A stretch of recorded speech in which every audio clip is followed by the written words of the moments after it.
Margaret Hayes sat in her empty classroom for the last time. After 42 years of teaching, she was retiring. The walls were bare now, no student artwork, no inspirational posters, no evidence of the thousands of lives she'd touched. She was 65 years old, and she felt invisible. She'd given her entire life to education. She taught English literature to generations of teenagers, staying late to help struggling students, writing personal notes on report cards, remembering every child's name and story. But she'd never married, she'd never had children of her own. She'd sacrificed personal happiness for her students, and now, as she packed the last box, she wondered if it had mattered at all. The principal had thrown her a small retirement party that morning. A few colleagues came. A handful of former students sent cards. But mostly, there was silence. Margaret had expected more, some acknowledgement that her decades of dedication had meant something.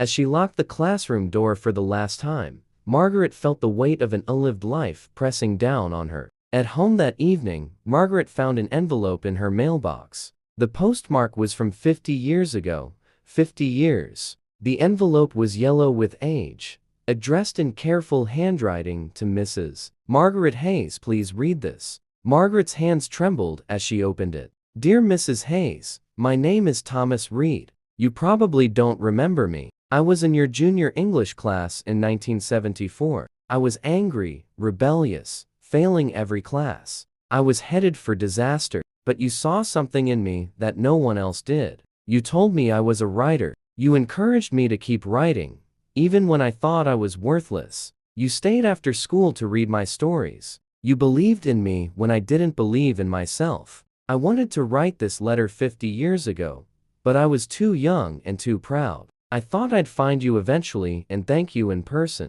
But life happened.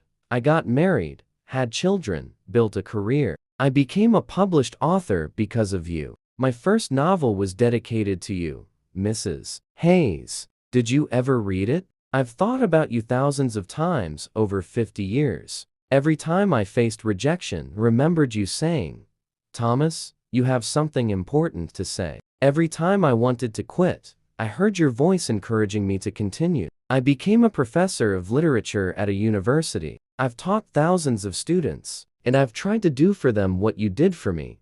See their potential when they can't see it themselves. I've told every single one of them about Mrs. Margaret Hayes, the teacher who saved my life. I'm writing this letter now because I realized something recently. I've spent 50 years building a life, publishing books, teaching students, all because one teacher believed in me. And I never thanked her. I never told her that she mattered. I never told her that her sacrifice, her time, her belief in a rebellious teenager changed the entire trajectory of my life. So I'm telling you now, Mrs. Hayes, you mattered. You changed me. You changed my children, because I'm a better father because of you. You changed my students, because I teach the way you taught. You changed the world in ways you'll never fully understand. If you're reading this, I hope you know that your life has meaning. Your sacrifice was not in vain. You didn't just teach English literature. You taught hope.